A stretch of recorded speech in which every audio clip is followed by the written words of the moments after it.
On May 5th, 2020, Chinese crossed the line of control at Pangong So in Leh, Ladakh. There occurs a clash between soldiers and Indian soldiers. And further in May 9, 2020, clash breaks out between Indian and Chinese troops in Sikkim's Nakula region. Then, on June 15, 2020, violent Chinese troops clashed with Indian troops near P14 in Galwan Valley, Ladakh. Around 20 Indian soldiers and an undisclosed number of Chinese soldiers are killed in this encounter.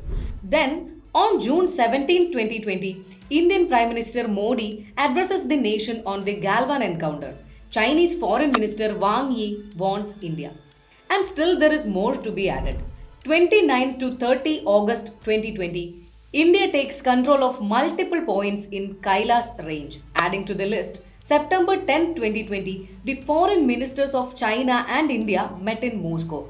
A 5-point joint statement was also adopted. And the list goes on like that.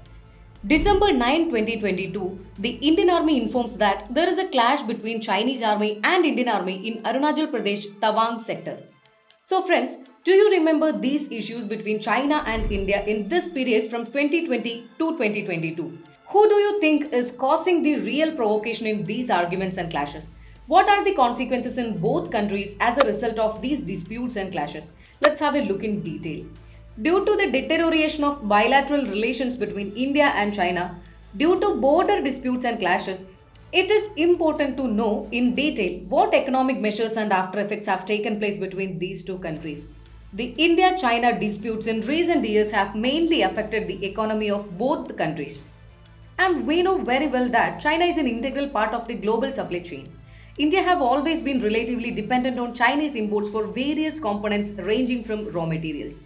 According to the reports of the Beijing Indian Embassy, there was a bilateral trade of rupees 7,65,754 crore between India and China in 2019. China was India's second largest trading partner in 2019.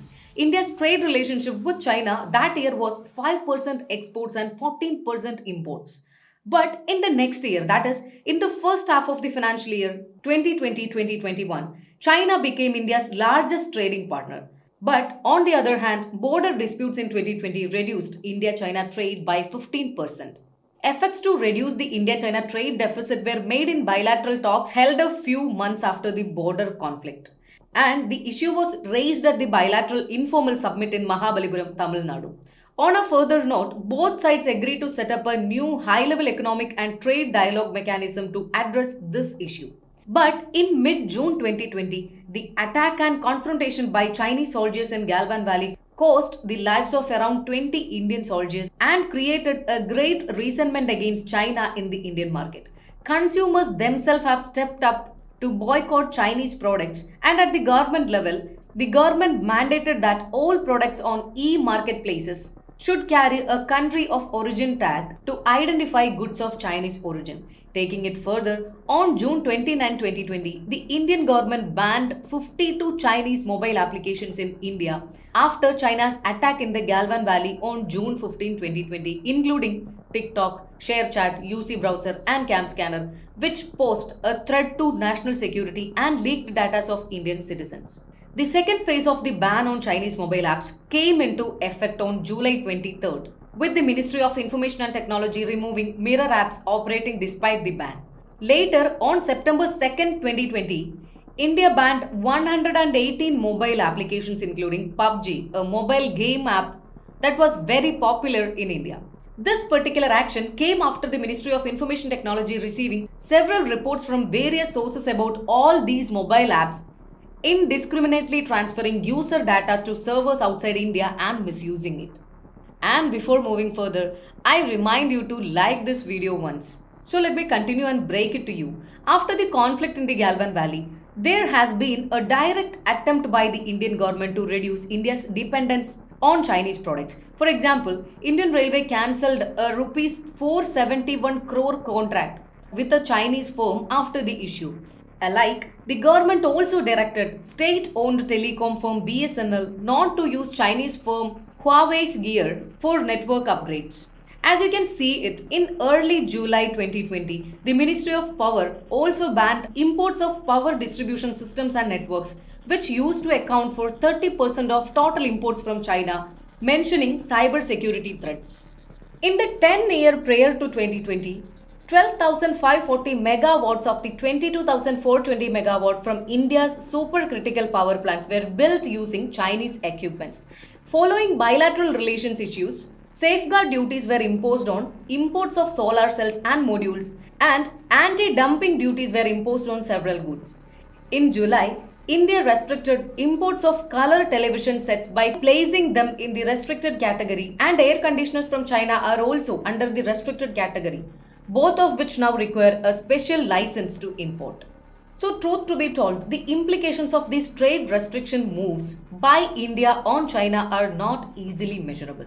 The Indian economy is deeply linked to Chinese exports. India imports 12% of intermediate goods, 30% of capital goods, and 26% of final consumer goods from China only. India is heavily dependent on China for many key industries, ranging from electrical machinery and home appliances to pharmaceutical drug APIs.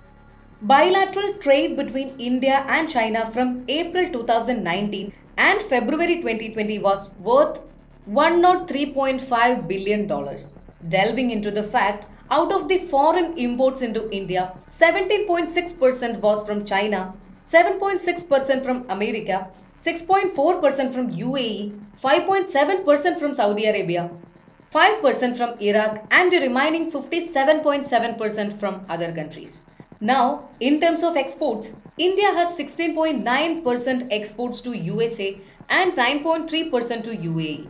China comes in third place, with China accounting for only 8.7% of India's exports. Although India's total export value almost doubled between 2010 and 2019, its exports to China fell by 14% during this period.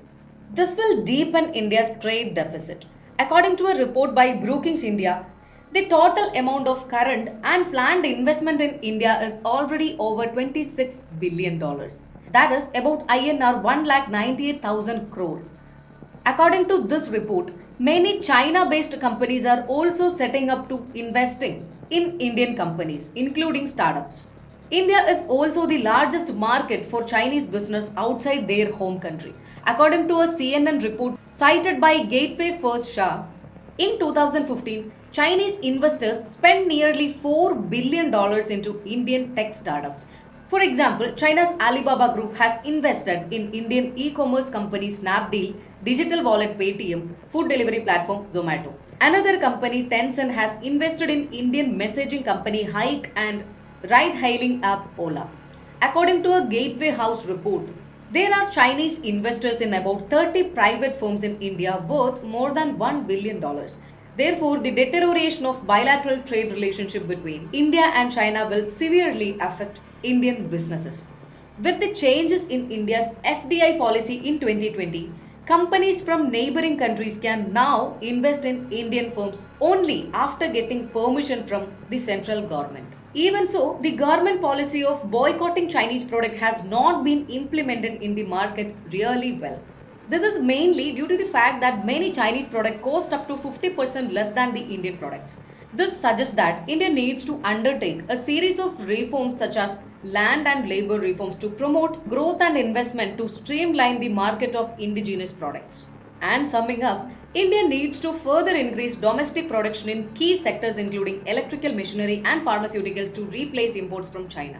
The people should vouch for Prime Minister's call of Atmanirbhar Bharat more and should be made effectively. China's supremacy in the Indian market can definitely be ended if the government pays attention and implements it to eliminate the import and promotion of Chinese products and create a better market for indigenous products. So that's it guys. Don't forget to subscribe our channel for more informative videos of various topics. And until we meet again with another interesting video, goodbye.